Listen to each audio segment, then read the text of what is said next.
Welcome students. आज हम लोग पढ़ने वाले हैं एक बहुत ही प्रेरणादायक कहानी। इस कहानी का नाम है doctor APJ Abdul Kalam. Doctor APJ Abdul Kalam एक महान देशभक्त और बहुत बड़े साइंटिस्ट थे और इन्होंने देश के सर्वोच्च पद राष्ट्रपति पद को भी संभाला। तो आइए इस कहानी में इस महान देशभक्त और साइंटिस्ट के बारे में पढ़ें और इनके जीवन से प्रेरणा लें। देश का सर्वोच्च पद राष्ट्रपति का होता है। स्वतंत्रता के बाद भारत के पहले राष्ट्रपति डॉक्टर राजेंद्र प्रसाद थे। डॉक्टर जाकिर हुसैन जैसे अनेक विद्वानों ने इस पद को सुशोभित किया। इस क्रम में डॉक्टर अब्दुल कलाम का नाम विशेष रूप से उल्लेखनीय है। 25 जुलाई 2002 को वे भारत के राष्ट्रपति बने। डॉक्टर अब्दुल कलाम का जन्म 15 अक्टूबर सन 1931 ईस्वी में तमिलनाडु राज्य के रामेश्वरम जिले के धनुषकोडी नामक गांव में हुआ था। इनका पूरा नाम डॉक्टर अबुल पाकिर जैनुलाब्दीन अब्दुल कलाम है। डॉक्टर कलाम को बचपन में बहुत अधिक आर्थिक तंगी का सामना करना पड़ा। क्वार्टर्स मिशनरी हाई स्कूल से हायर सेकेंडरी करने के बाद आगे की पढ़ाई धन के अभाव से रुक रही थी, लेकिन कलाम के दादाजी ने घर में पड़े लकड़ी के तख्त से एक नाव बनवाई। उसे किराए पर चलवाकर कलाम की पढ़ाई के लिए धन की व्यवस्था की। कलाम ने उस धन से तिरुचिरापल्ली के सेंट जोसेफ कॉलेज में प्रवेश लिया। प्रतिभा के धनी कलाम ने प्रथम श्रेणी में परीक्षा उत्तीर्ण की। पढ़ाई खत्म कर कलाम ने नौकरी की सोची। इसी दौरान एक दिन वे अखबारों की छंटनी कर रहे थे कि उनकी नज़र अंग्रेजी के एक दैनिक पत्र हिंदू में प्रकाशित एक लेख पर पड़ी।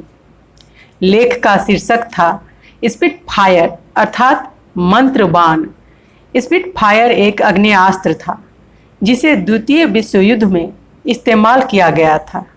इस लेख को पढ़कर डॉक्टर कलाम की आंखों में एक सपने का जन्म हुआ और वह सपना था अपने देश के पास आग्नेयास्त्र का होना, यानी मिसाइल का होना। माय जर्नी डॉक्टर कलाम की आत्मकथा है। इसमें एक वाक्य है, आदर्शों की ओर चलूं या माला माल होने का मार्ग अपनाऊं। माला माल होने के मार्ग से मतलब विदेश में नौकरी करने से था। कलाम साहब ने देश सेवा का मार्ग ही चुना। सन 1962 में डॉक्टर कलाम DRDO हैदराबाद में विभिन्न अनुसंधानों के सहायक थे। उसी दौरान चीन ने भारत पर हमला किया। इस युद्ध के बाद देश को सामरिक हथियारों से सुसज्जित करने की योजनाएं बनी, जिनके केंद्र में डॉक्टर कलाम थे। डॉक्टर कलाम के नेतृत्व में अनेक कृत्रिम उपग्रह अंतरिक्ष में भेजे गए।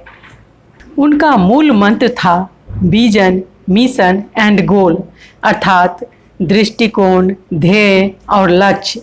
इसी मंत्र के सहारे एक छोटे से गांव से निकलकर विश्व पटल पर छा गए।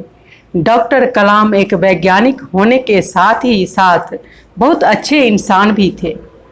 उनमें राष्ट्र प्रेम कूट कूट कर भरा था।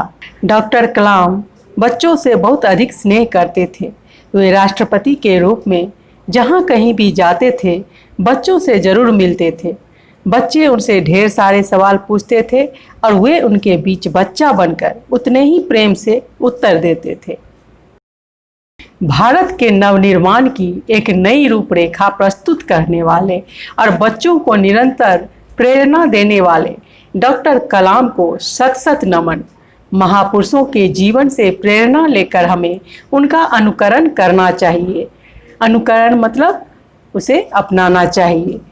तो इस कहानी से हमें यह सीख मिलती है कि सादा जीवन, उच्च विचार, देश सेवा का काज सबसे महान, जैसा कि डॉक्टर कलाम ने किया। उन्हें बहुत बड़े बड़े ऑफर मिले, फिर भी उन्होंने देश सेवा के काम को ही स्वीकार किया। धन कमाने के पीछे नहीं भागे। तो उम्मीद है यह कहानी आपको बहुत अच्छे से समझ में आ गई होगी।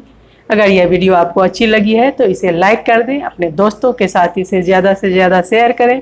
साथ ही अगर आप इस चैनल पर नए हैं तो इस चैनल को सब्सक्राइब कर लें, बेल आइकन को प्रेस कर दें ताकि आने वाली सभी वीडियोज़ की नोटिफिकेशन आपको सबसे पहले मिले।